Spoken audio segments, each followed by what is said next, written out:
átomo, a esa especie, el átomo, sino ahora está referida a toda la molécula.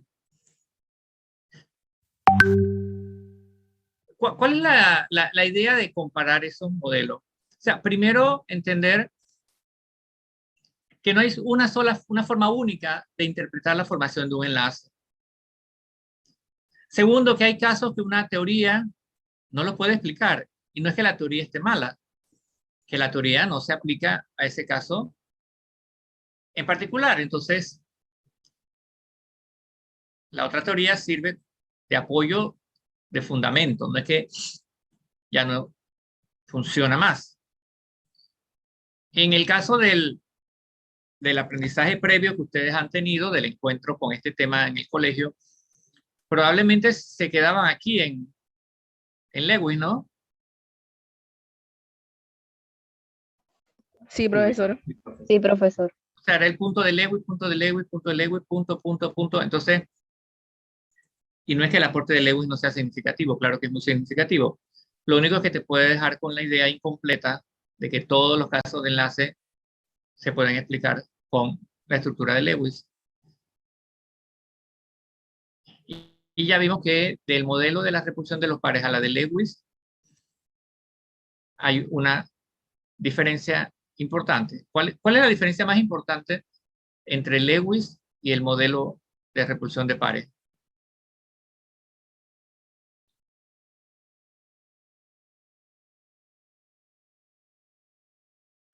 En el del modelo de repulsión de pares está en una forma tridimensional. O sea que, dicho lo mismo, el modelo de Lewis no ayuda, no permite hablar de formas geométricas, ¿no? Ni orientaciones en el espacio. Ahora, cuando uno hace un dibujo intuitivamente, le va dando una forma, pero no es porque Lewis haya propuesto eso. Allí es donde está la situación conceptual que yo les menciono en los libros. Cuando se trata todo mezclado, después no te queda la idea clara de qué es lo que propone una teoría o la otra, entonces le atribuimos todo a uno o le quitamos mérito al otro. Porque cuando hablamos del enlace, simplemente hablamos del enlace químico. En el caso particular de la teoría orbital molecular, la teoría orbital molecular llega en auxilio de la TEF, de electrón valencia. ¿Y qué es lo que aporta? ¿Qué es lo que introduce? ¿Qué es lo que no hallaba explicación? No se hallaba explicación con las otras teorías que se introdujo el orbital molecular.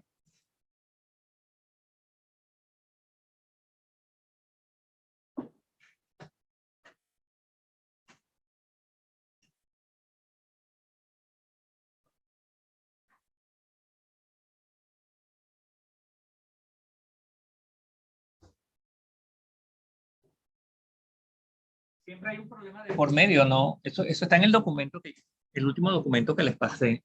¿Cuál era la molécula que no se podía explicar?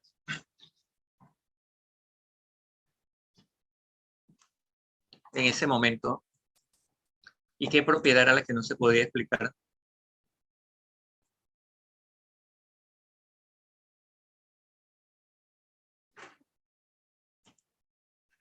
Creo que era para magnetismo del oxígeno y de la especie H2 positivo.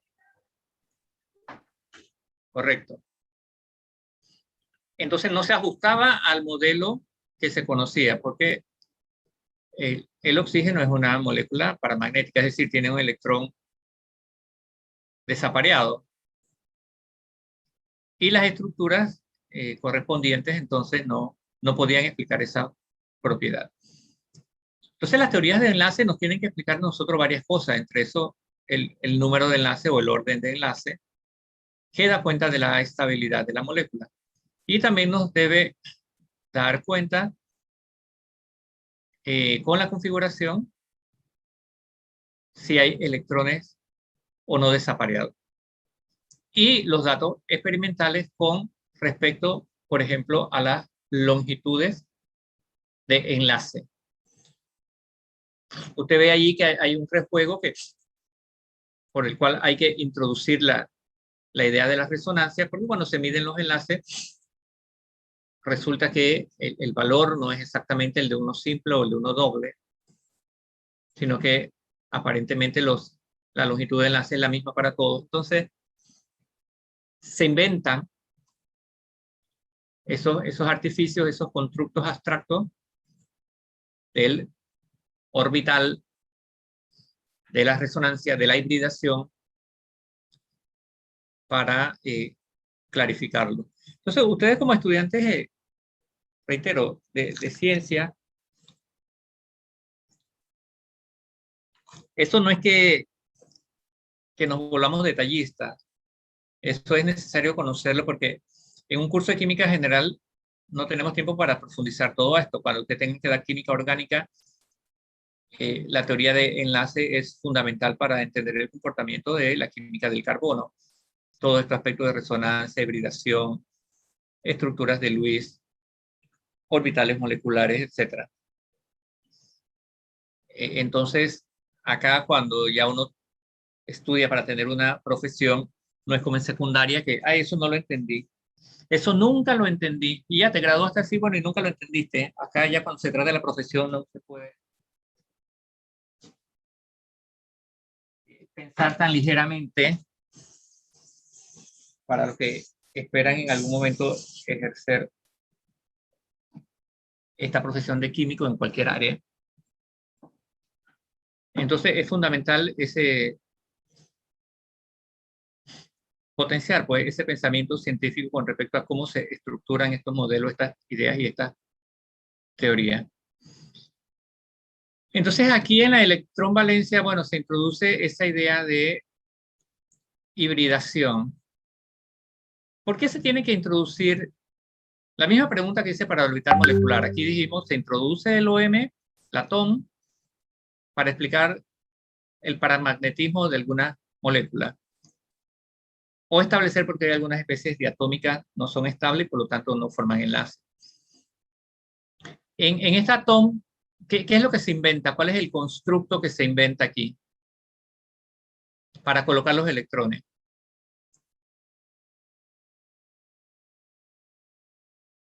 ¿Qué se inventa aquí o se adiciona aquí que no estaba acá cuando hablaba de los orbitales atómicos y el solapamiento de los orbitales atómicos que está marcadito aquí? De manera frontal, dice, para el enlace sigma y de manera lateral para el enlace pi. Acá, ¿qué es lo que se inventa para acomodar los electrones? ¿Dónde se colocan los electrones?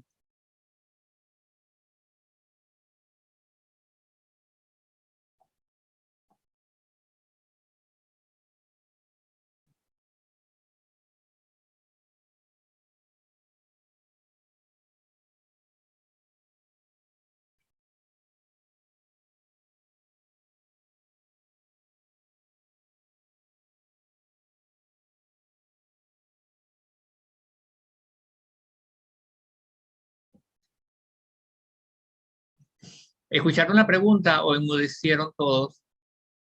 No escuché la pregunta, profesor. ¿Ah? Si podría repetir la pregunta. ¿Qué se introdujo en los orbitales moleculares para colocar los electrones que no existían en las teorías anteriores?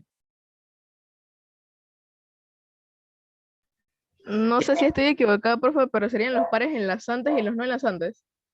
No, pero sí, de eso hablábamos ya al inicio con Lewis.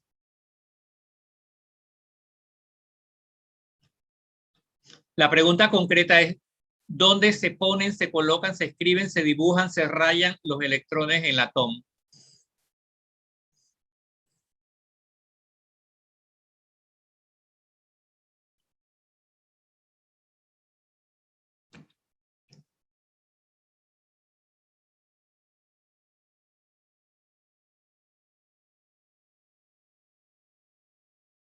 Oye, pero ahí, para este cuadro aquí lo tienen, todos lo están viendo, pero si nada más se trata de que lean lo que dice aquí, ¿no? Ustedes, las autoras del cuadro, ¿qué significa esto aquí? Esto y el asterisco y esto y lo otro.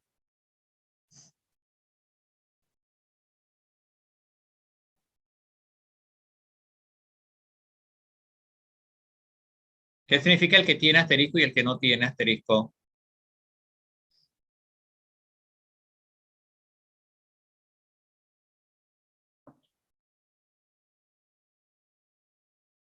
Son los que, ¿qué orbitales tienen apellido? No, no. Orbitales moleculares de enlace y los orbitales moleculares de antienlace. Eso es lo que se introduce. Ese es el nuevo invento, entre comillas, que adiciona la TOM. Venimos de dibujar los puntos de electrones de Lewis y acá en otro extremo tenemos entonces ya no solo orbitales atómicos, que insistíamos los S, los P, los T, que lo llamamos puro. Después dejaron de ser puro. ¿Por qué razón? ¿Qué se introdujo?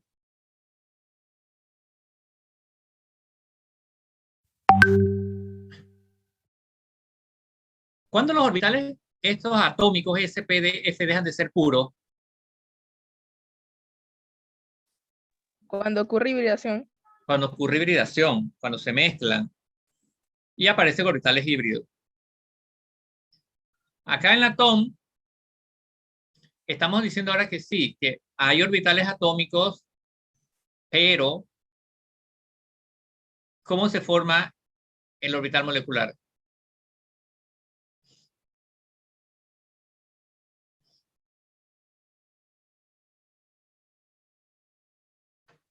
¿A partir de qué se forma el orbital molecular? A partir de orbitales atómicos. A partir de orbitales atómicos. Entonces estamos diciendo que el orbital atómico puro ya no es puro porque se hibrida y forma orbitales híbridos. El orbital atómico ahora se mezclan los orbitales atómicos para producir orbitales moleculares.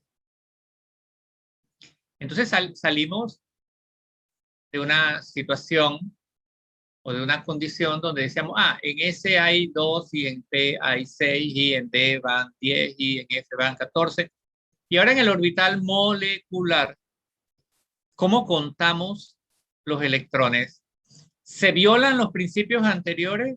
Estamos hablando del principio de exclusión de Pauling, de la máxima multiplicidad de Font.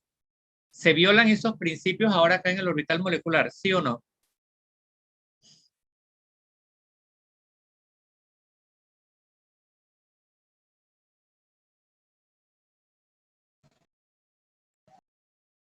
Sí.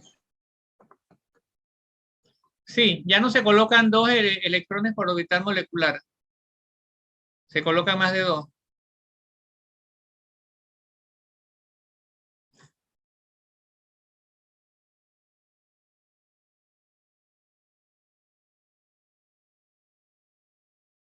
No se violan, profe. No se viola porque siguen manteniendo la misma cantidad de electrones. Claro, siguen los pares de electrones. O sea, la idea del enlace conformado por un par de electrones continúa. El orden de llenado ahora ya no se llama 1S, 2S, 2P, etc. Ahora la simbología, de acuerdo a lo que usted tiene aquí, los orbitales moleculares se llaman sigma enlazante, sigma antienlazante, o sigma y sigma asterisco, y pi asterisco, pi antienlazante. Entonces los electrones ahora se han de distribuir en esos orbitales, o sea que ya los orbitales dejaron de llamarse S, P, D y F, porque ya aquí lo que encontramos es una mezcla de esos, o una combinación de esos orbitales atómicos para producir orbitales moleculares. Por lo tanto, cambia su nomenclatura, su denominación. A ver, ¿se entiende lo que estoy tratando, el punto que estoy tratando de reforzar?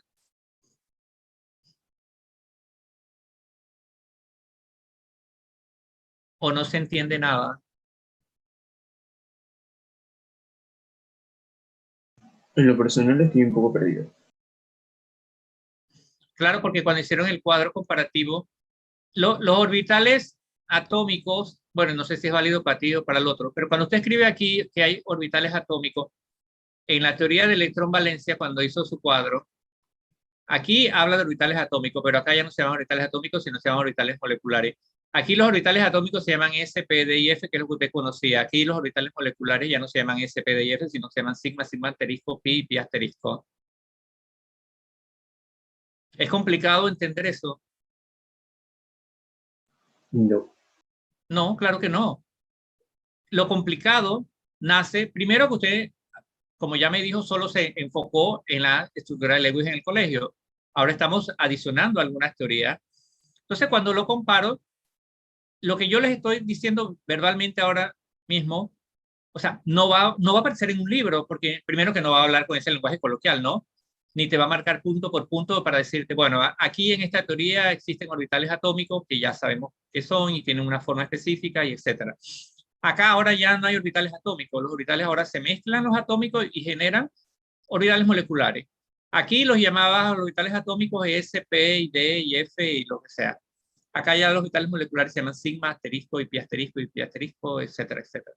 Entonces cambia la denominación, la nomenclatura, el nombre, la forma de llamarlo. Entonces cuando tú comparas entre una teoría y otra, ese es un aspecto similar a lo que les decía al inicio. Si vamos a comparar entre los estudiantes, bueno, vamos a comparar el tamaño, el color de los ojos, tantas variables. Aquí, si vamos a comparar entre una teoría y otra, podríamos comparar eso, el nombre, la denominación, cómo se llaman los orbitales, si los orbitales son puros o no son puros. ¿Por qué? Porque así uno ordena los pensamientos y cuando estás trabajando con esa teoría, ya vas a saber por qué a esto ahora lo estás llamando sigma o asterisco y qué es lo que significa ese antienlace y enlace. Porque antes habíamos hablado de ese tema, los pares enlazantes y no enlazantes. Ahora estamos diciendo que hay orbitales moleculares enlazantes y no enlazantes o de antienlace. Ahora, el otro punto relevante con respecto a esta misma idea. Cuando esos orbitales atómicos se mezclan, se combinan, generan dos tipos de orbital molecular.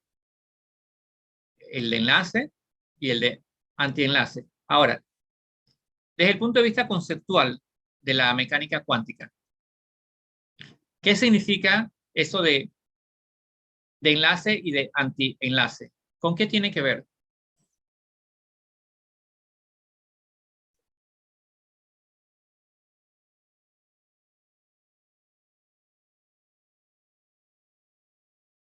¿Qué es lo que se está combinando en realidad? Los orbitales atómicos, ¿qué dijimos que eran desde el punto de vista del concepto?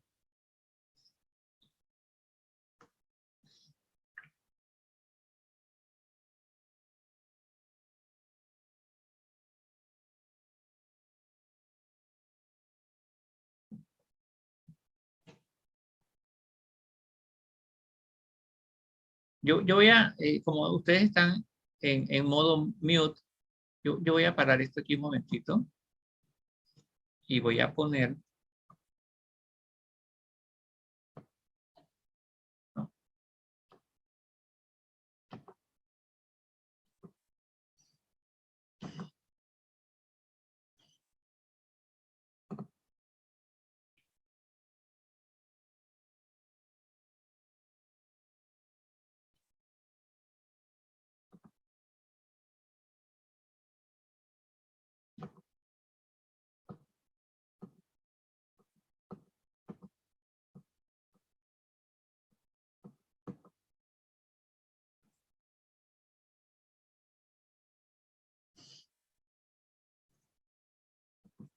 ¿Están viendo este diagrama? Sí, profesor.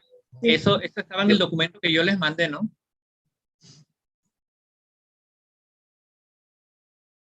Sí, Ya, ¿y lo habían visto o lo están viendo por primera vez? lo había visto en el libro, que una era la selectiva, que era cuando se separaban en dos, y luego estaba la combinación constructiva, que es cuando se forma uno grande. Ajá, pero ¿qué es lo que se combina destructiva y constructivamente? Es que aquí un poco es el tema del lenguaje, ¿no?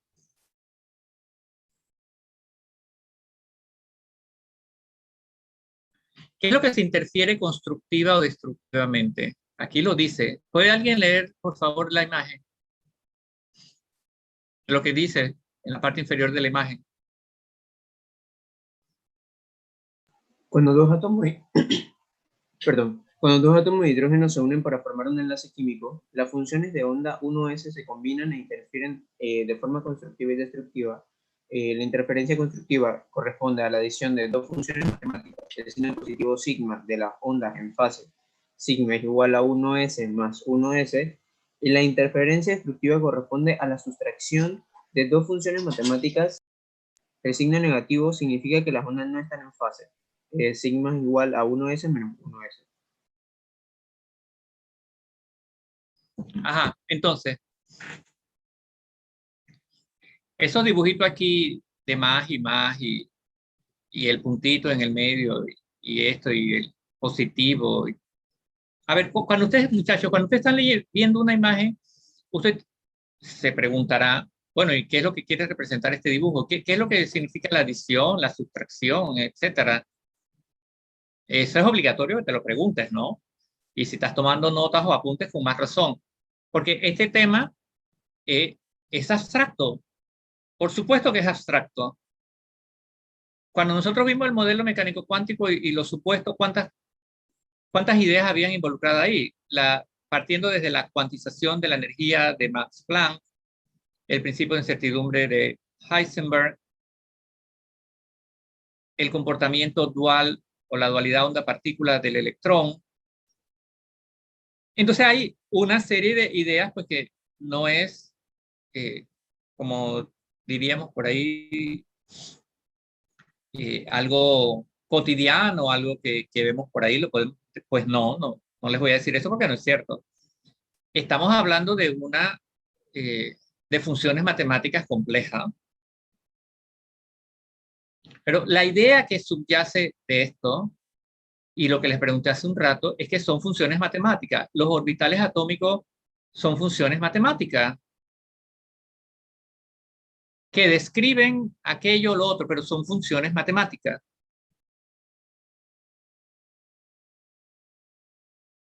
Entonces, estamos hablando aquí para referirnos a un orbital sigma y un sigma asterisco o sigma antienlazante, que esas funciones matemáticas, cuando las suma, que se combina, lo que estábamos hablando hace un rato, la combinación lineal de orbitales atómicos, esas longitudes de onda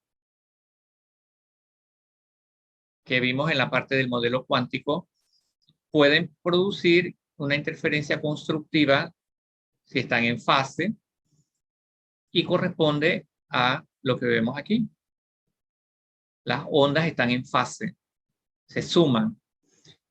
En el otro caso, pues, no están en fase y como puedes ver aquí, esto correspondería a la zona de unión del enlace aquí en el medio de los dos núcleos que son los puntitos negros. Y acá ves que esto ni siquiera está en contacto. Entonces, la imagen que tienes en este momento es de que esos orbitales, esas funciones de onda deben estar. Esos núcleos vimos que cuando se acercaban en la gráfica que hemos visto ya varias veces, ¿qué pasaba cuando los dos átomos de hidrógeno se acercaban a una distancia determinada según el modelo de electronvalencia? ¿Qué se alcanzaba? En el eje de la energía potencial.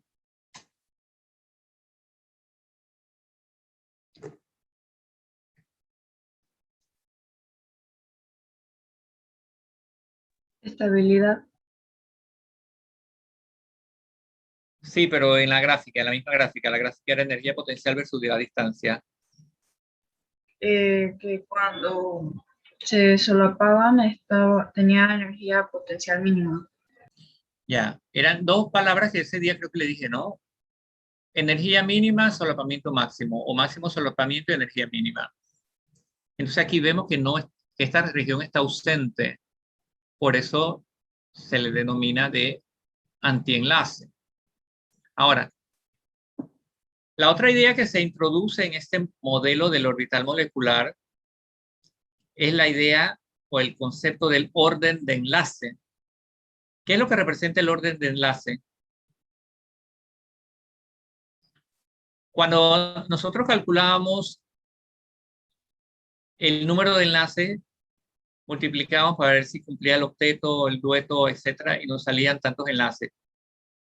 Luego dijimos, ah, sí, eso aplica, pero solo para algunos átomos que cumplen con ese octeto. Hay otros que están por encima o por debajo, o sea, átomos que son hipervalentes o hipovalentes, o sea, están por debajo del octeto. Y ahí dijimos que puede haber septeto o puede haber superior a 8.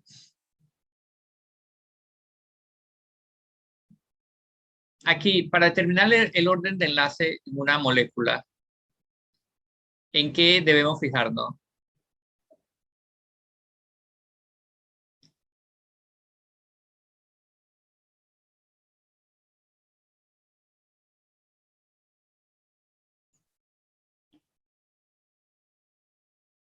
En el orbital molecular, ¿en qué debemos fijarnos para saber el orden de enlace? O el número, pues el número de enlace que hay en la molécula. ¿En qué nos fijamos?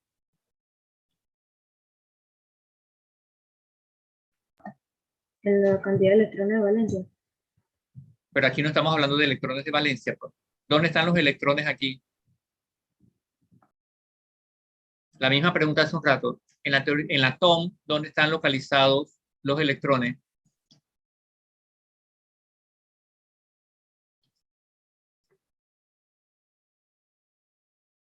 En los orbitales moleculares. En los orbitales moleculares.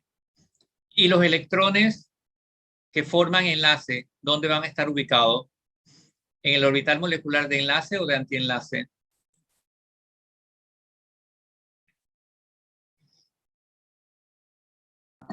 El enlace.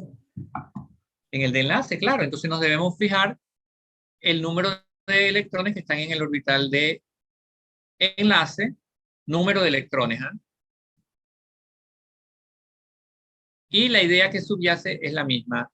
Estos electrones de enlace restados de los de no enlace porque no participan, dividido entre 2, eso me da el orden de enlace. En el caso de las estructuras de Lewis, después que hacíamos la resta de los electrones que completan el octeto o el dueto para el hidrógeno y los restábamos de los electrones de valencia, nos salía un número de electrones. Y ese lo dividíamos entre 2 para encontrar el número de enlaces. ¿Recuerdan eso? ¿Cierto? Sí, profesor. Sí, profesor. Bueno, ahora acá es el mismo razonamiento. Los electrones que están en los orbitales moleculares enlazantes menos los que están en los no enlazantes, dividido entre 2, eso me va a dar el orden de enlace. A ver, ¿quedó claro esta idea cualitativa de que el invento, el constructo ahora del orbital molecular representa la combinación de funciones matemáticas que le llamamos orbitales y que pueden sumarse, por decirlo en un lenguaje sencillo, sumarse o restarse, dependiendo si esas ondas están en fase o no. Y así se va a producir, en este caso, un orbital molecular de enlace sigma y uno sigma antienlazado. Si seguimos con este razonamiento, ya vimos en el cuadro que estábamos analizando que luego del orbital molecular sigma, los otros orbitales de enlace, ¿qué nomenclatura tenían? Los que siguen ya no se llaman sigma, ¿no? ¿Cómo se llaman? Antienlazantes. No, habían dos denominaciones que vimos allí, sigma y sigma asterisco. ¿La otra cuál era?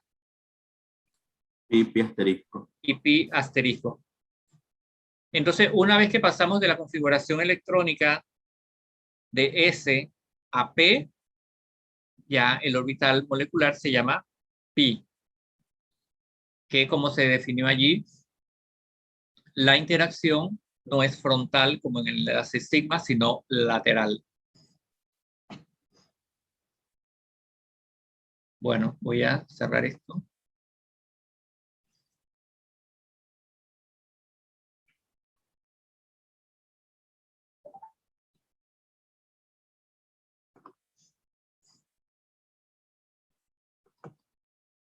Vamos a mirar algún otro cuadro.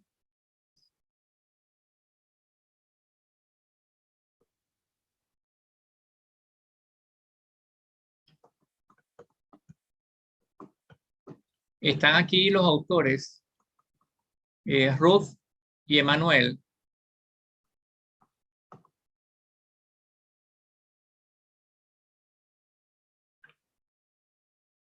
Están en la sala, Ruth, ¿sí?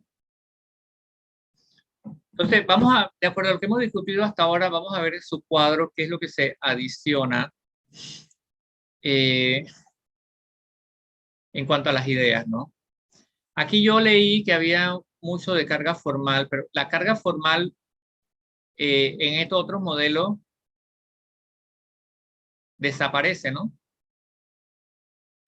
Sí. La carga formal la utilizamos como un criterio de análisis. ¿Para qué? Para discriminar qué cosa o para diferenciar qué cosas, qué aspectos.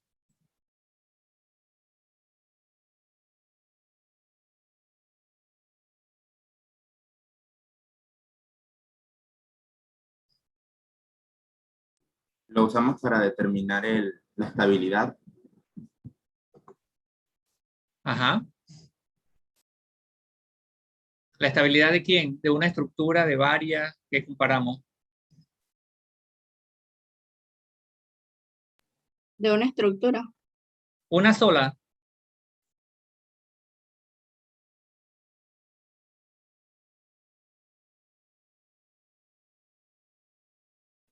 ¿No? O sea, no puedes comparar una Sería, sola cosa, ¿no? Ajá. sería entre las estructuras resonantes, creo que se hace, para ver cuál es más estable y cuál, o sea, estructura en sí puede ser punto de Lewis, se ¿Cuál adapta aporta mejor más? a esas moléculas. Sí, ¿Qué? ¿cuál aporta más? ¿Cuál aporta más? Ujú. ¿Cuál es? Entonces es un criterio, ¿no? Aquí en Ruth y Emanuel, aquí entre la TEF y la TOM, dice, estás comparando el criterio, bueno, entre estos dos, porque para acá no. Si comparas el criterio de energía, ese sería lo que yo estoy hablando, ¿no? Tú dices, bueno, voy a comparar con respecto a la energía. Si en la estructura de Lewis, el modelo de reproducción de los pares de electrones de valencia, no dice nada con respecto a la energía, cuando usted hace un cuadro comparativo, pues usted simplemente pone que no aplica. Si no puedo comparar eso entre los cuatro, ¿no? Tampoco estamos diciendo que en el cuadro comparativo se tienen que comparar todos los aspectos en los cuatro. Si en alguna de esas teorías no menciona nada con respecto a la energía, pues simplemente no menciona nada. Eso no es ningún problema, no es que tengo que llenar todo el cuadro de todas maneras. Pero el que lo va a leer debe entender eso, ¿no? Si estas teorías no hablan nada de la carga formal, la TEF y la TOM, simplemente eso es lo que colocas allí, ya. No puedes comparar porque esa teoría no menciona ese criterio de cargas formales. Bueno, aquí dice, desde el punto de vista energético, cuando los átomos están muy separados, no hay interacción. Al aproximarse, comienza el solapamiento de los orbitales y se incrementa la fuerza de atracción, con lo que la energía potencial del sistema disminuye y llega a alcanzar un mínimo. Ustedes ven que ustedes tienen esto escrito aquí en este caso, y es lo mismo que yo les estoy preguntando.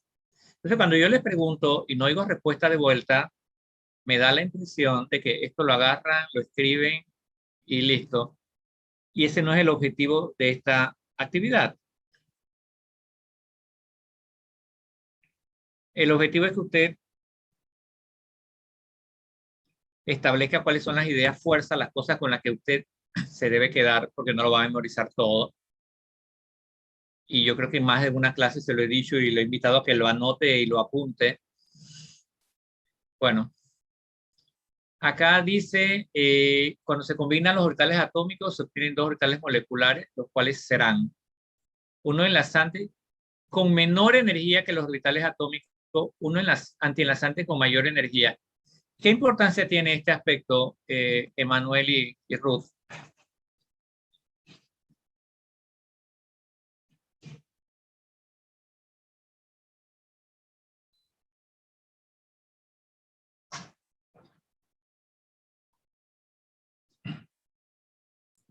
Bueno,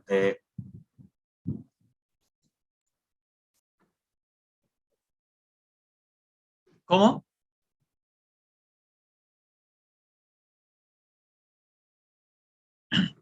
¿Qué importancia tiene ese aspecto de la energía en la TOM y acá en la TEF.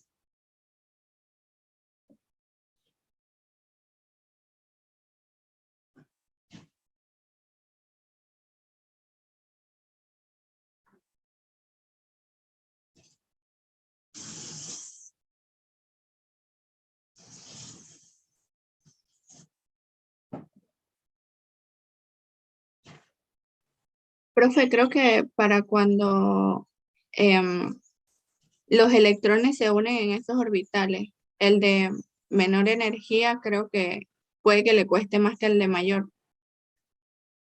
Que le cueste más que. O sea, unirse. A ver, en el orbital molecular ya tienes el par de electrones.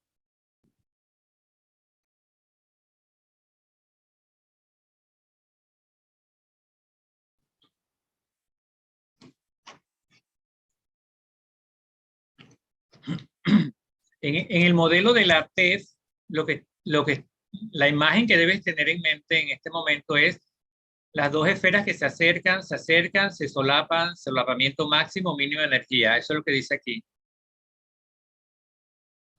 Acá dice que cuando los orbitales atómicos se mezclan, se combinan, se producen dos orbitales, uno menos energético y uno de mayor energía. La pregunta aquí es, ¿dónde los electrones se van a colocar primero? ¿Dónde? ¿En el orbital molecular con menor energía o en el orbital molecular con mayor energía?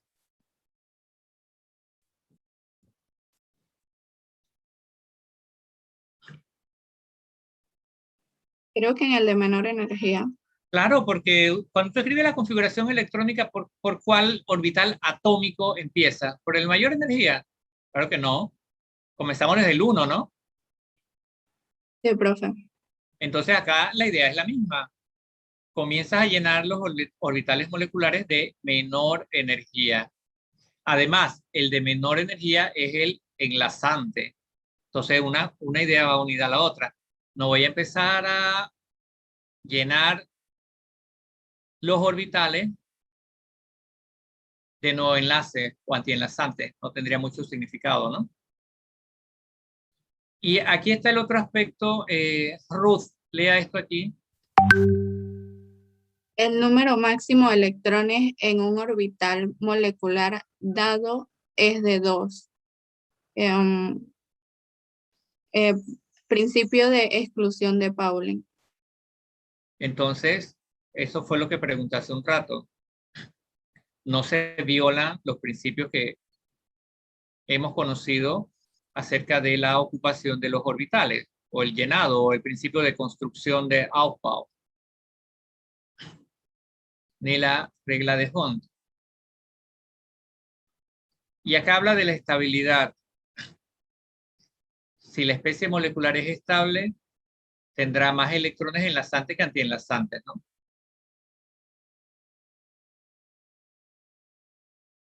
Y aquí, fíjense, se llaman sigma por la analogía con los enlaces sigma. Ya nosotros habíamos definido, antes de hablar del atón, que el enlace sencillo simple se llamaba sigma, que es el enlace que ocurre a lo largo del eje internuclear. ¿Y cuál es la forma de escribir la configuración electrónica? Aquí en este cuadro también se menciona. Para el hidrógeno ya no sería 1s como lo escribimos hidrógeno, no 1s1 para cada átomo, sino que sería sigma, que representa el orbital molecular, sigma 1s.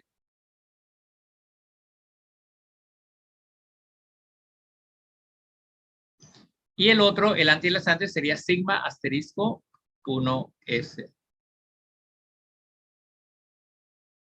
Y aquí en este esquema está representado el orbital molecular. Aquí tiene carbono sustituido con 4 cloro, tetracloruro de carbono.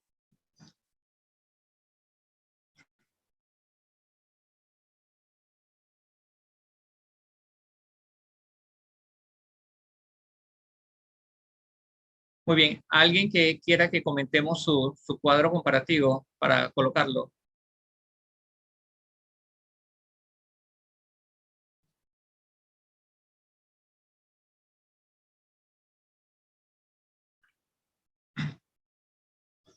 ¿No? Nadie.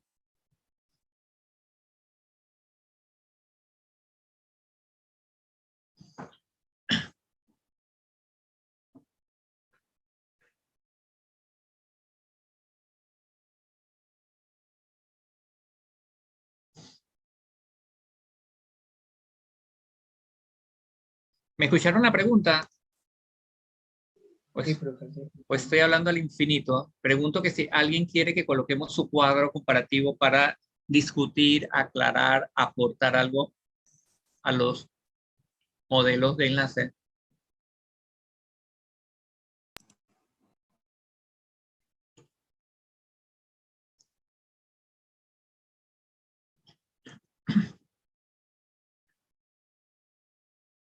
Profesor, Dígame.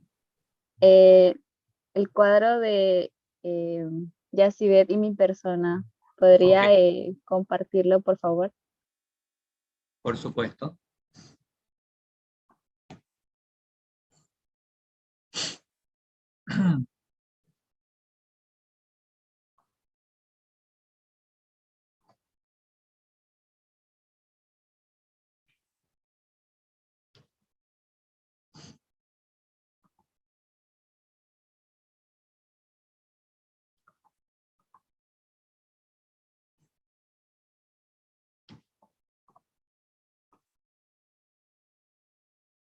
Adelante, pues. Bueno, profesor, lo primero que hicimos fue poner primeramente los postulados, por quién fue postulado la teoría, con sus años respectivos, y bueno, colocamos una imagen de cada uno de ellos. Luego pusimos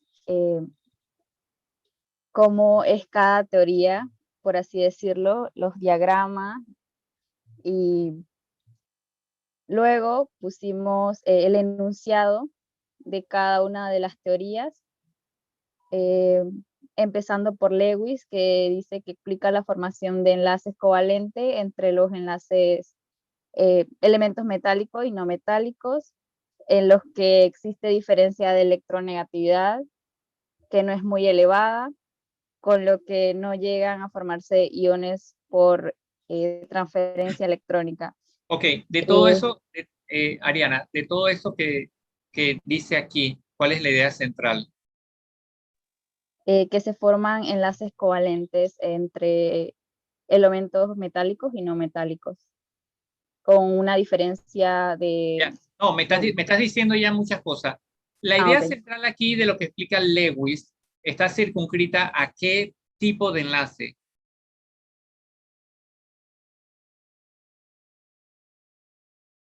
¿A cuál de los tipos de enlace que hemos visto? ¿Covalente, iónico, metálico? Valente, profe. Solo, Covalente. solo covalente, porque él habló de compartición. Y yo creo que les mencionaba en algún momento que cuando se hacen puntos de Lewis, se hacen sin asco, ¿no? Si le ponen cloruro de sodio, vamos para allá. Si me ponen fluoruro, entonces no estamos siendo fieles a la propuesta de compartición, que es lo que escribieron las compañeras aquí, que la diferencia de electronegatividad no es muy elevada. Entonces, eso automáticamente excluye a los enlaces iónicos, ¿no? Donde la diferencia de electronegatividad sí es mayor. ¿Se entiende lo que estoy diciendo? Y anótenlo a los que están anotando allí. Si yo les llevo a poner en el ejercicio un compuesto iónico y usted me hace una estructura con el modelo de Lewis, le voy a poner -10. Continúa, por favor. Bueno, en la siguiente teoría, que es la de el modelo de RPCV, que explica la distribución geométrica de los pares electrónicos que rodean al átomo central en base a la repulsión electrostática de los pares. Es decir, que esta teoría, a diferencia de la de Lewis, sí explica la geometría molecular. Ok, entonces ya ahí estás haciendo una comparación, ¿no? Aquí en Lewis, por lo que acabamos de decir, la palabra clave sería compartición de electrones. Compartición de electrones en enlace covalente. Aquí la idea clave sería repulsión de electrones. Por eso la teoría se llama los pares de repulsión, ¿no? Ok, continúa.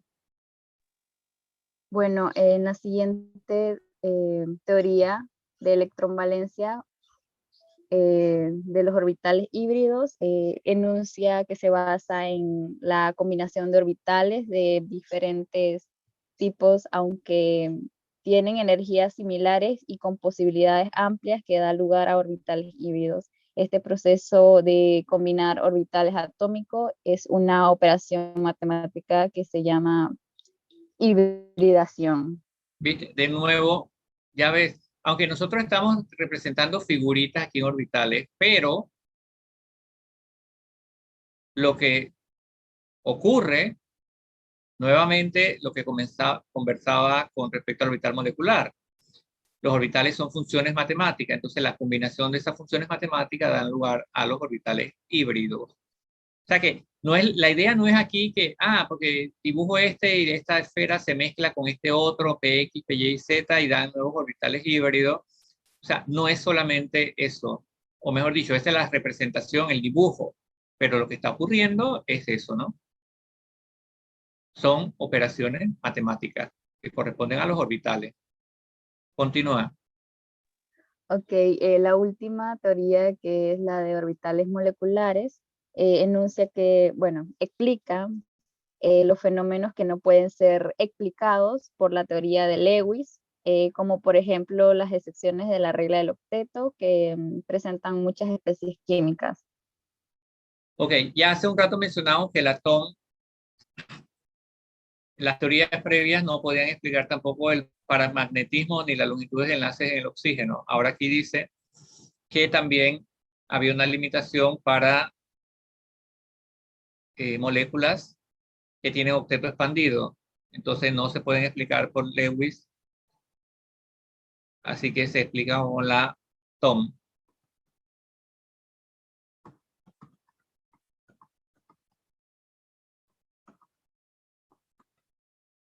Ajá.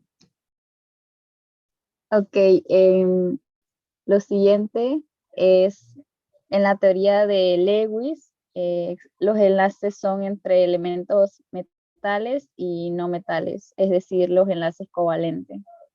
En el modelo RPCV se centra más bien en la repulsión de los electrones, que se puede tener un mejor arreglo si se da un dominio de electrones minimizando su repulsión. Y los orbitales híbridos, los enlaces están ubicados entre parejas de átomos. Y por último, en los orbitales moleculares, los electrones se encuentran deslocalizados por toda la molécula. Y bueno, en lo siguiente, ciertas especies no pueden expresarse a través del diagrama de Lewis sencillo, es decir, que cuando hay diversas estructuras iguales no describe de modo correcto las propiedades moleculares. Puede ser el caso de que ninguna de ellas sea correcta. Con respecto al modelo de repulsión, no hace referencia a la resonancia, ya que se centra más bien en el arreglo del dominio electrónico de manera tal que que tenga la mínima repulsión. Con respecto al orbital híbrido, hay una unión entre las estructuras llamadas resonancia y la estructura de Lewis, que se da como resultado, es el híbrido de resonancia, es decir, que es una combinación de estructuras a partir de las estructuras de Lewis. Y bueno, por último, los orbitales moleculares que es el concepto de resonancia no es aplicable a esta teoría, ya que en esta partimos de orbitales policéntricos que se extienden por toda la molécula. Sigue, profesor. ¿Su compañera no está? Sí, profe, aquí estoy. Bueno, en la estructura de Lewis, con respecto a las formas en cómo se escriben, en la estructura de Lewis no muestra representaciones con respecto a la forma o la geometría de la molécula. En lo que es el modelo de repulsión, a diferencia de la de Lewis, sí tiene una forma geométrica, está a partir de la misma estructura de Lewis. En esta se necesita la base de lo que es la estructura de Lewis, pero como antes mencionábamos, en este modelo, en esta estructura se muestra de una forma tridimensional. En los orbitales híbridos se considera que los orbitales se forman por solapamiento de orbitales atómicos semillenos y combinan orbitales atómicos para formar orbitales moleculares. En el caso de la estructura de Lewis, existen excepciones en la regla del octeto, las cuales se ordenan de manera diferente en sus compuestos. En el modelo de repulsión, de acuerdo a su número de dominio de electrones, forman su geometría molecular. En los orbitales híbridos, dependiendo del tipo de solapamiento frontal o lateral, se forman dos tipos de enlace, que es el sigma o el pi. En el TOM, produce interacciones enlazantes y antienlazantes en base a los orbitales que se han llenado de electrones.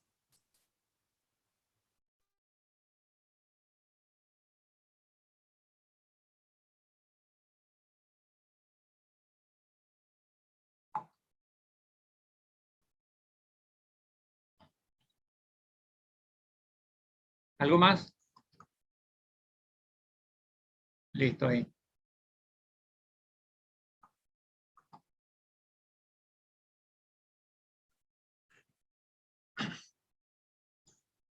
Aquí, por temas de redacción, dice, existen excepciones en la regla del octeto, las cuales se ordenan de manera diferente en su compuesto. O sea, si yo leo esto aisladamente, no tengo mucha claridad de cuál es la idea que quieren expresar aquí en este recuadro.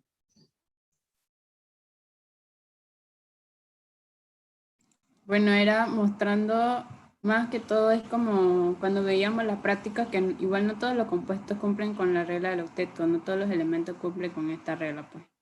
Pero cuando dice aquí que las cuales se ordenan de manera diferente en sus compuestos, es que aquí cuando dice las cuales, no sé quién es el sujeto de esa oración, excepciones en la regla del octeto, las cuales se ordenan de manera diferente en sus compuestos. La redacción a mí me resulta extraña.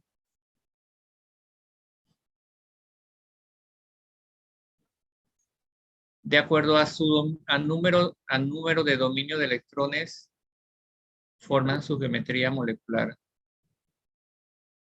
Yo diría aquí que de acuerdo al número del dominio de electrones se define la geometría molecular, no que forman la geometría molecular.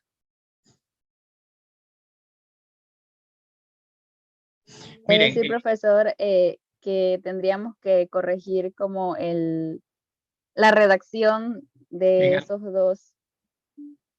Claro, mira, tú cuando usted termina de hacer este trabajo, porque era en pareja, y lo vuelven a leer cada cuadrito,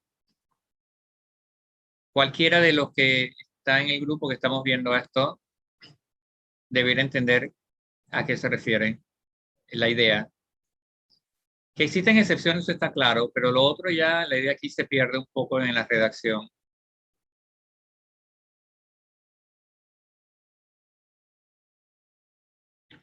Lo que les quiero comentar, para efecto del ejercicio de la prueba que vamos a hacer de enlace, aquí han aparecido una serie de términos. Voy a parar a cerrar este documento y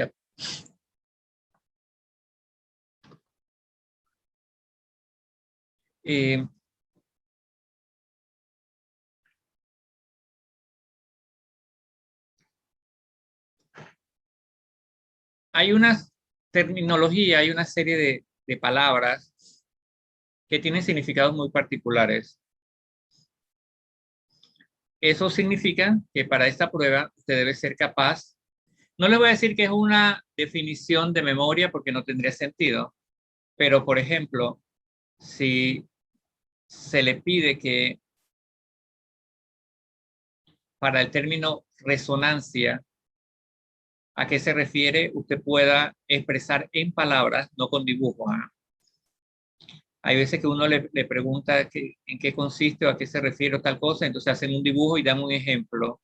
Y si uno no le está pidiendo un ejemplo, pues no le está pidiendo un ejemplo. Entonces esos términos, resonancia, hibridación, orbital molecular, solapamiento, todos esos términos que se han introducido, que usted ha ido incorporando ahora, tal vez por primera vez, alguno de ellos, usted debe ser capaz de un par de líneas fijar cuál es la idea que hay detrás de ese concepto. Porque eso es parte del lenguaje químico y es necesario utilizarlo. Si hay una imagen o una gráfica, un esquema, y tiene que explicarlo en función de la hibridación, en función del solapamiento, en función de lo que fuera. Cuando uno como docente revisa lo que usted escribió, lo que está buscando es que incorpore la terminología correcta para dar sus explicaciones. Entonces allí se ve un poco el avance que no estaba antes de ver este tema, aunque haya sido un contenido de la escuela media. Muy bien, yo les pasé otro, no, en el mismo documento cuando hablamos de resonancia, en la penúltima clase creo, había quedado abierto con el tema de la resonancia. ¿Qué pasaba con la promoción de electrones? ¿Alguien me recuerda qué es lo que representaba en la resonancia la promoción de electrones?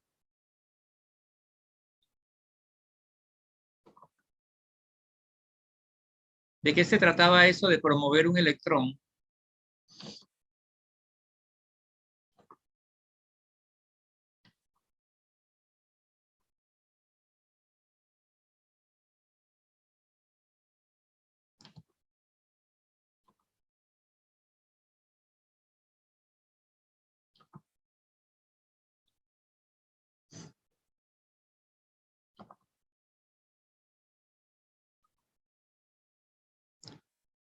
¿Recuerdan o no? Nadie recuerda.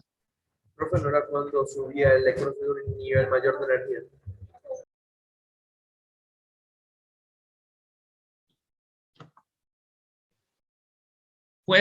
Se escuchaba como un eco. ¿Puedes repetirlo, por favor? ¿No era cuando un electrón subía subía un nivel mayor de energía, o sea, se promovía? Sí, dentro de un mismo nivel de energía, el electrón puede ser promovido al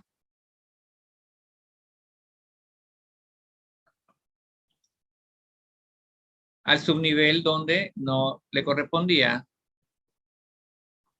Y decíamos que ese estado, ¿cómo se llamaba?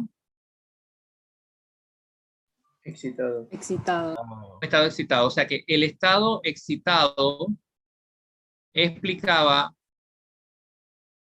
parcialmente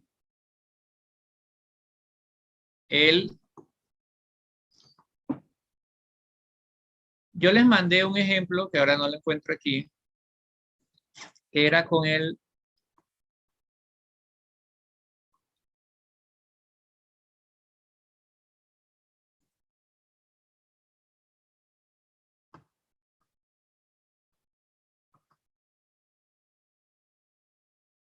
ok, aquí.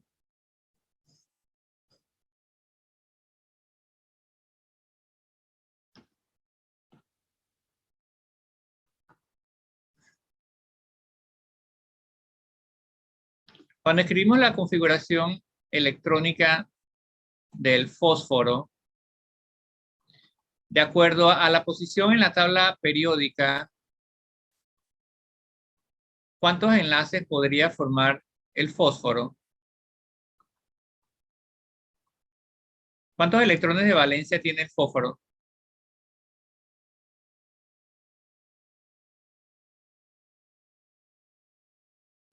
5.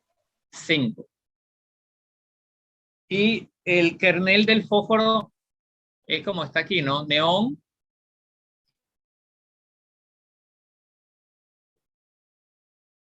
¿Qué más? Neón, ¿qué más?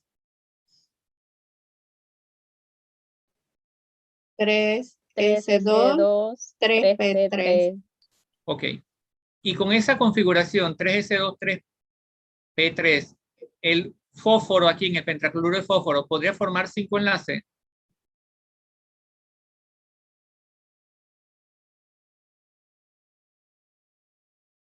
Con esa configuración electrónica, ¿cuántos orbitales incompletos o semillenos hay? 3. Entonces, ¿cuántos enlaces podría formar?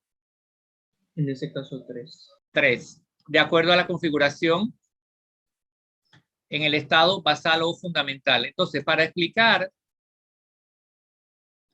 que haya 5 enlaces, necesitamos una configuración en el estado excitado.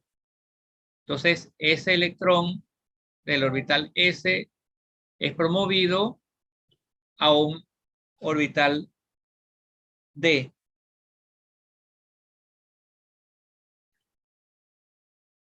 Y al ser promovido a ese orbital D, ¿cuántos orbitales semillenos hay ahora? 5. 5.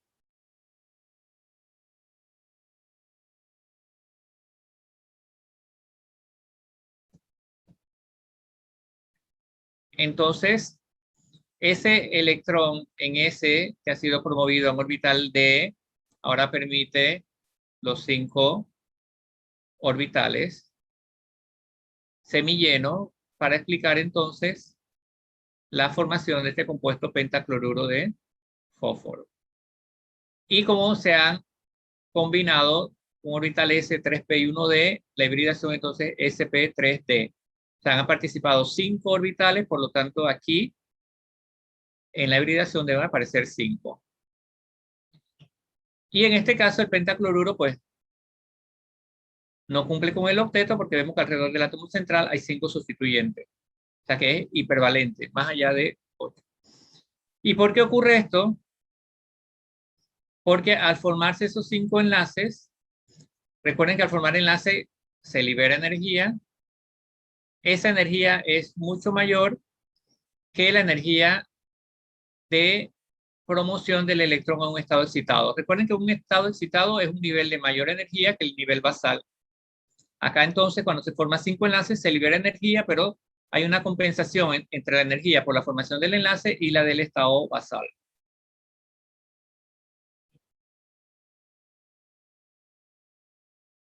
Entonces, cuando hablamos de la promoción de electrones, para explicar la resonancia, estamos hablando de un estado excitado para el átomo central.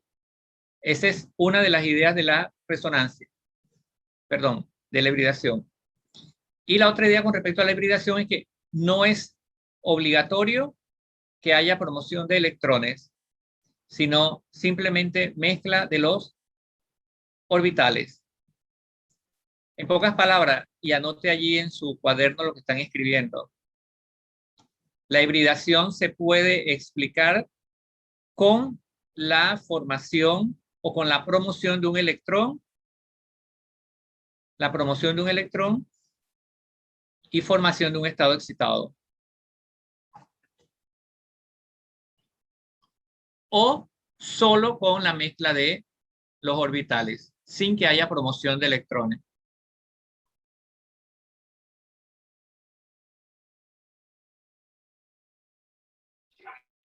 Profesor, ¿puede repetir lo último que dijo?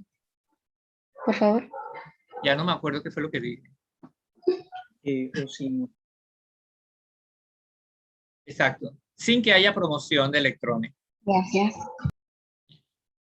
La otra idea que mencionamos con respecto al oxígeno del paramagnetismo, una especie paramagnética, como ven aquí en estas estructuras, significa que tiene un electrón desapareado. como el ejemplo que vimos cuando hicimos la estructura de Lewis del óxido nítrico, que nos daba un número impar de enlaces.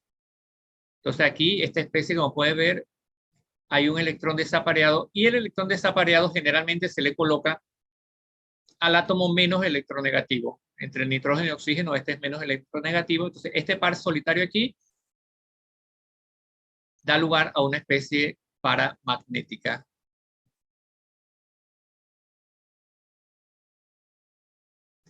Bueno,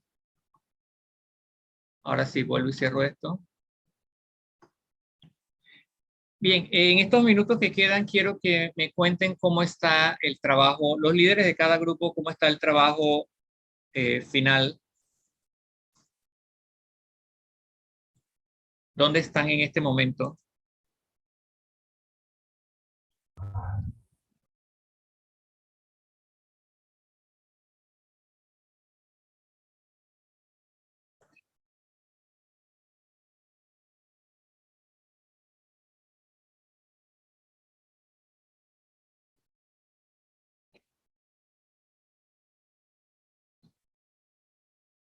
Ok, tu pregunta entonces por el informe.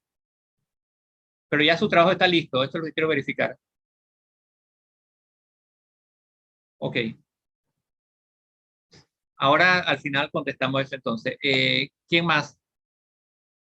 El encargado del grupo, por favor. Profe, mi grupo está, creo que igual que el de Nicole. Nosotros ya terminamos nuestra experimentación, estamos ya haciendo en el informe los resultados, pero tenemos esa duda de cuándo tenemos que entregarlo. Ok. ¿El resto?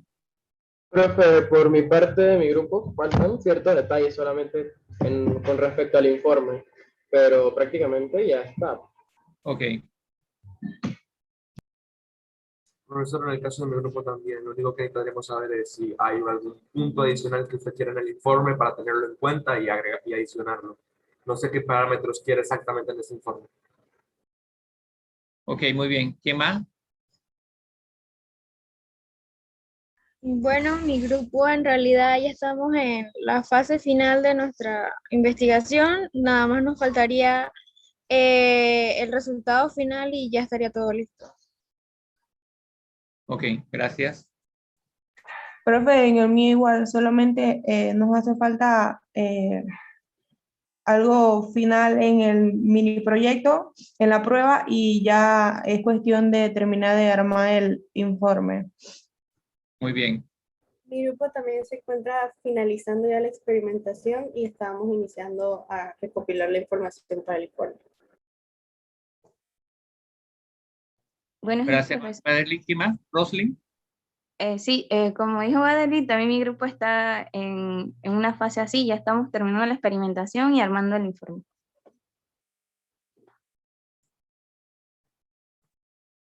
¿Quién más?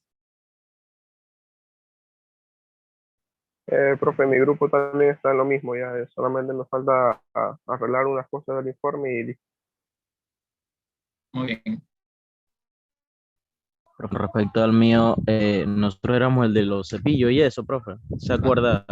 Bueno, la cuestión es que no sé si le llegó un documento sobre que nosotros cambiamos, por así decirlo, cambiamos, por así decirlo, el mini proyecto. Pero con respecto con el que estamos haciendo, ya estamos igual que los otros compañeros, simplemente falta unificar las diferentes partes. ¿Lo cambiaron a qué? Recuérdame, por favor. Era o sea, diferentes tipos de descontaminación del agua, por así decirlo, o sea, como una purificación. Ya. ¿Quién más? Profe, una pregunta. ¿Usted quiere algún punto específico en el informe, por lo menos introducción? Ya voy a discutir eso. Quiero que me digan ahora mismo el estado nada más. Ok.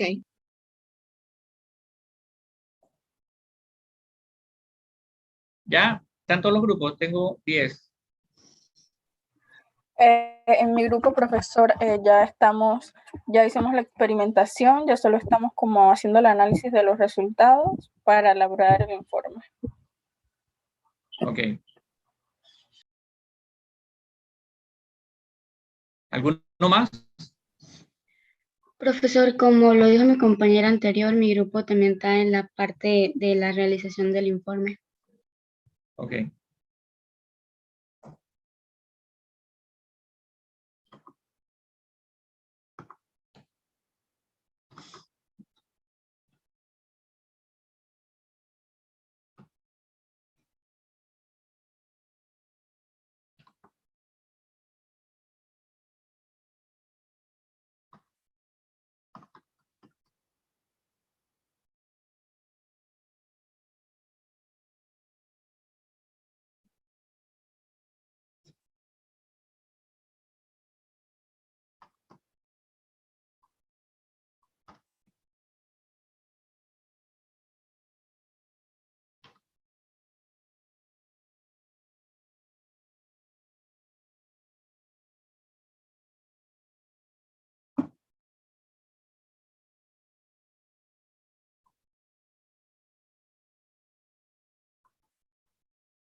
Ok, para lo que vamos a uniformar los criterios. Tiene que haber objetivos en su informe, claro que tiene que haber objetivo.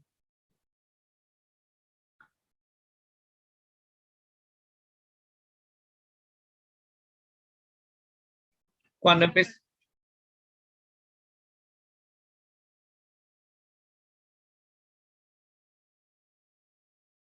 en realidad tampoco hay una norma que te diga que es obligatorio hacer los objetivos generales y específicos. O sea, para efectos del mini proyecto que ustedes hicieron, por ejemplo, si el tema era el problema aquí, cuando plantean el problema, era mecanismo de purificación del agua fuera, entonces tú lo haces en términos de eso. Lo que se estila o se acostumbra es colocar un solo objetivo general y después ese objetivo general, a partir de ese, escribe los objetivos específicos.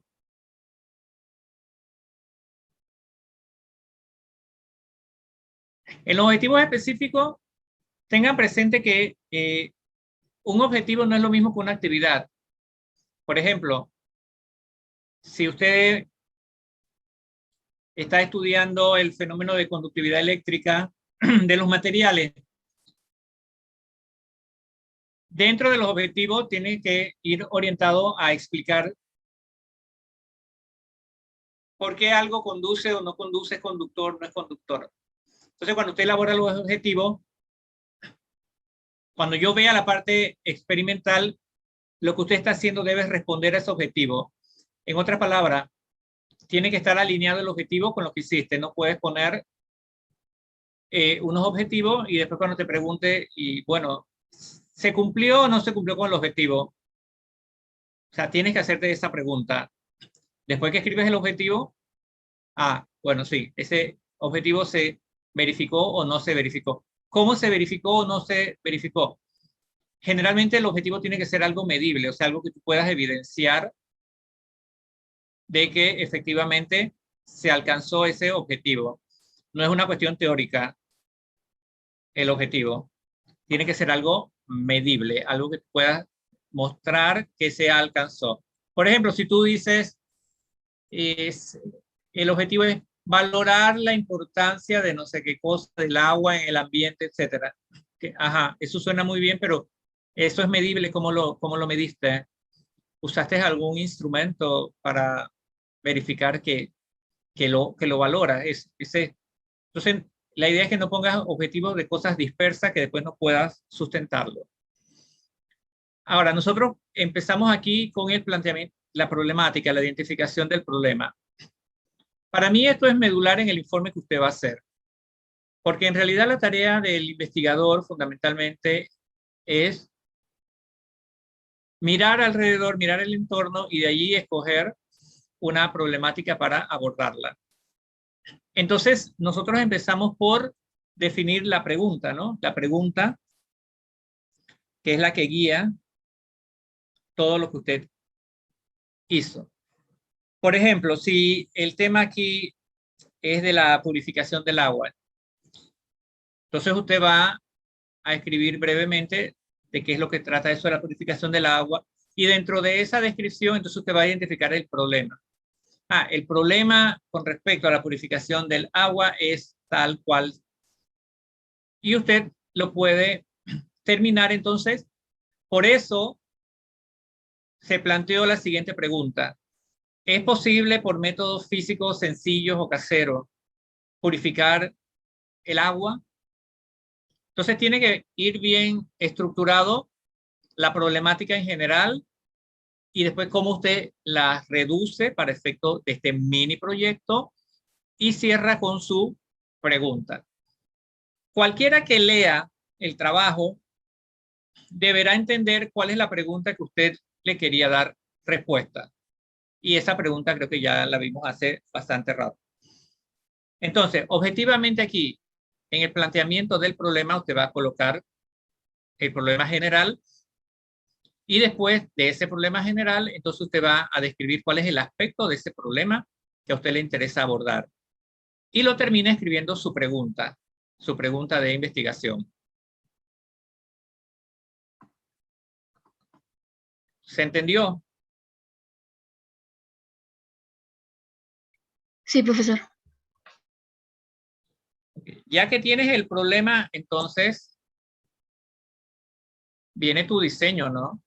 Cada uno de ustedes estableció una metodología, una serie de procedimientos, de pasos, etc. Entonces, aquí, en el diseño metodológico, usted puede utilizar un esquema para representar su diseño metodológico. Es decir, un esquema, una imagen, dice mucho más que las palabras. Que usted ponga, primero hicimos buscar los materiales y después esto, y segundo, o sea, eso para el lector es un poco incómodo. Entonces usted pone un esquema que usted lo puede usar un diagrama de tantos de estos como este mismo que está aquí, ¿no? Usted dice, bueno, primera etapa, búsqueda bibliográfica de información y esto. Segunda etapa, recolección de muestras de tal cosa.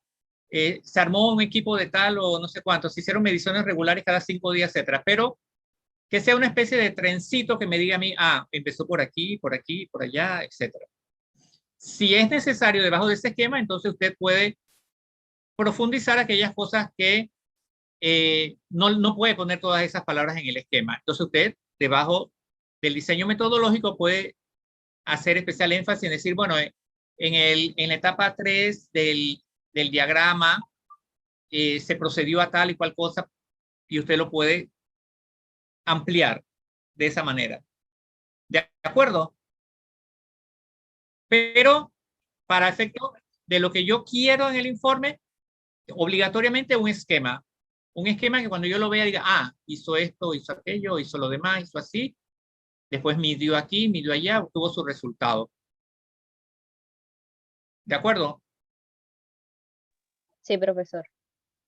En la recolección de datos, una vez que tú recogiste los datos, los científicos, ¿qué utilizan para recoger los datos y mostrarlos? Los escriben muchas palabras y párrafos. Tablas, cuadros. Exacto. Entonces, eso es lo que quiero ahí. Tablas, cuadros. Porque cuando uno escribe y publica, lo que aparece en esa recolección de datos es justamente la información así tabulada. Recuerden que si tienes un cuadro o 2 cuadros o tabla o lo que sea, tienes que referirte a la tabla 1, el cuadro 1. Bueno, si nada más hay uno, es 1. Pues. Pero la tabla, el cuadro 1, su título.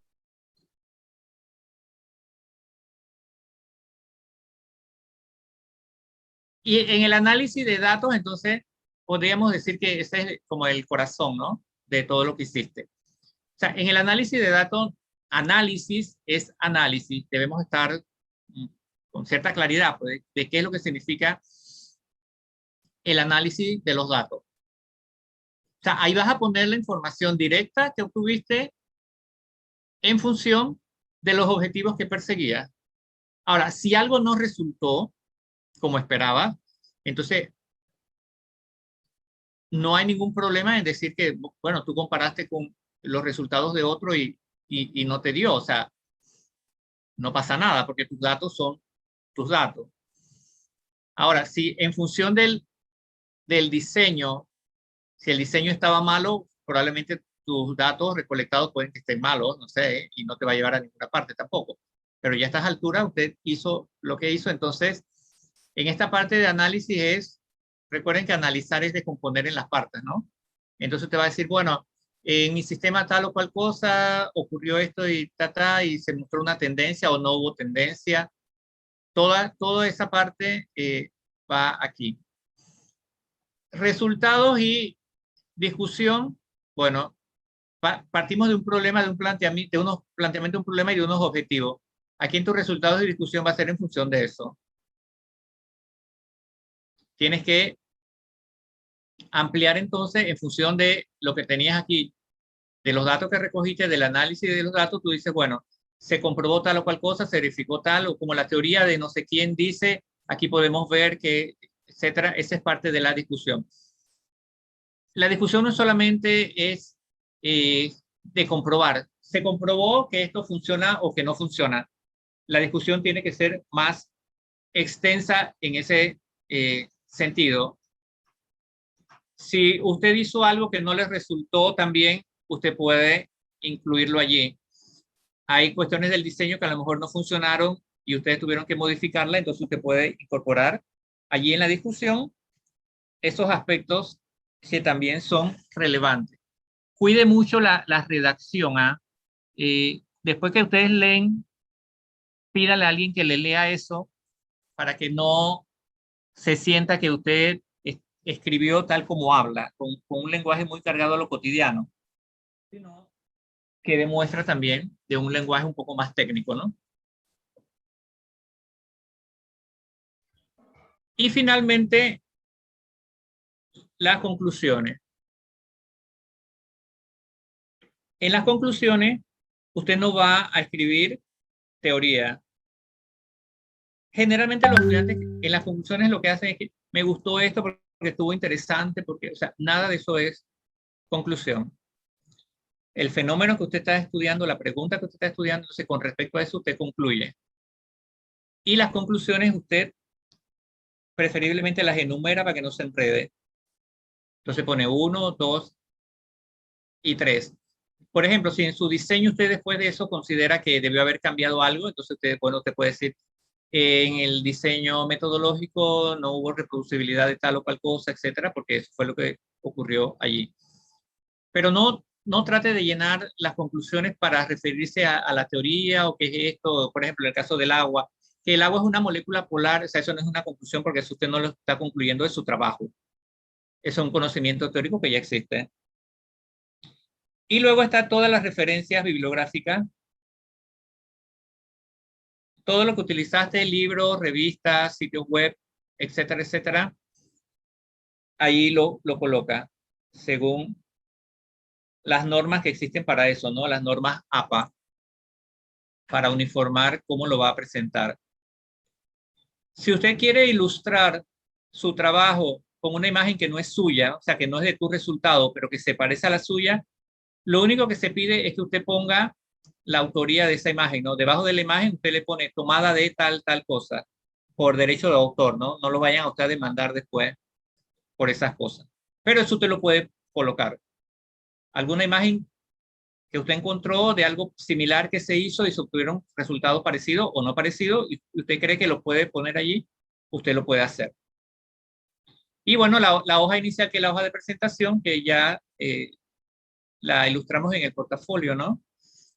El nombre de la universidad, la facultad, etcétera, su grupo, el curso, Y eso sería. Entonces, ¿qué día van a entregar eso? La mayoría está bastante avanzado. La próxima semana en los periodos de laboratorio, ese periodo de laboratorio se los voy a dar para que terminen de reunirse y de trabajar en este informe. Y si hay alguna pregunta, la puedan hacer lunes o miércoles. ¿De acuerdo? Ok, Ok, profesor. Está bien, profesor. Pero es para que se reúnan. Bueno, va a estar bajo su supervisión, etcétera, pero es para trabajar en esto, no para hacer otra cosa, pues. Y entonces tenemos pendiente la última prueba, que será sobre enlace químico. Ustedes lo definen si lo hacemos el otro viernes o el lunes siguiente, que ya creo que es la última semana. Pero eso no me lo tienen que contestar ahora mismo.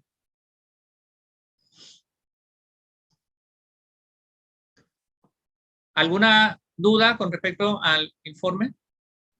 Profesor, usted dijo que debe cuidar la redacción. ¿Se pueden escribir la redacción en pasado pasivo?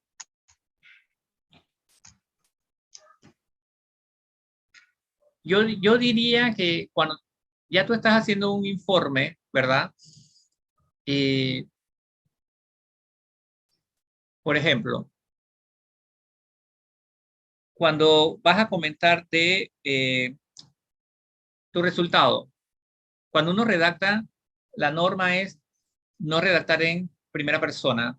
O sea que hicimos, obtuvimos, nada de eso es permitido. Generalmente la forma más utilizada es redactar en pasado y, reitero, no en primera persona. Entonces, se elaboró, se realizó tal cual cosa, se obtuvo tal, esto o lo otro. Si quieres tener una guía, busca un artículo, ahí te vas a dar cuenta cuando se hace un informe cuál es el tipo de redacción. Lo que sí está prohibido es primera persona, ya sea singular o plural. Cuando vas a iniciar el planteamiento, tú dices, bueno, se estudió el proceso de purificación del agua por tales o cuales métodos, y etcétera, etcétera. Ese es el estilo de redacción que se acostumbra. En vez de el se ha estudiado.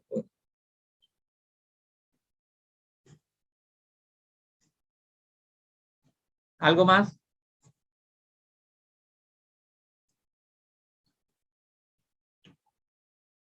Lo mismo en la conclusión A. En la conclusión A que concluimos, nosotros concluimos, no. Se concluye que.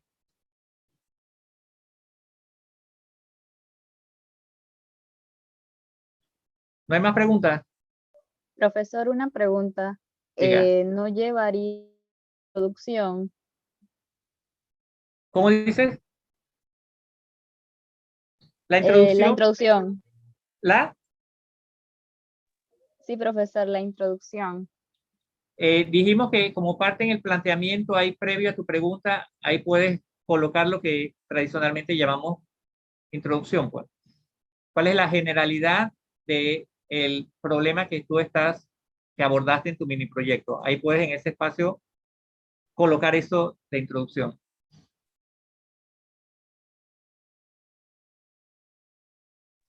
Profesor, es decir que no se pondría como tal en el subtítulo introducción, sino el planteamiento.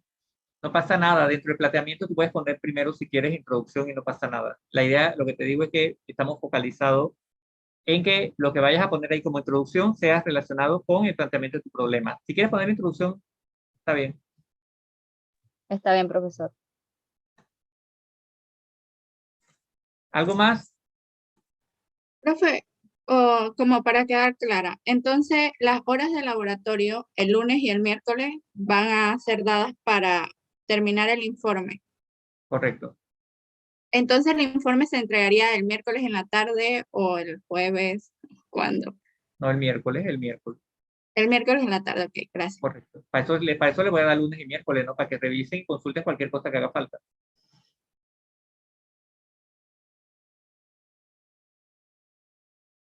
¿Algo más? No, bueno, nos vemos el lunes, Dios mediante. Chao, profe. Chao, cuídense. Hasta que luego, les- profesor. Hasta luego. No, profe.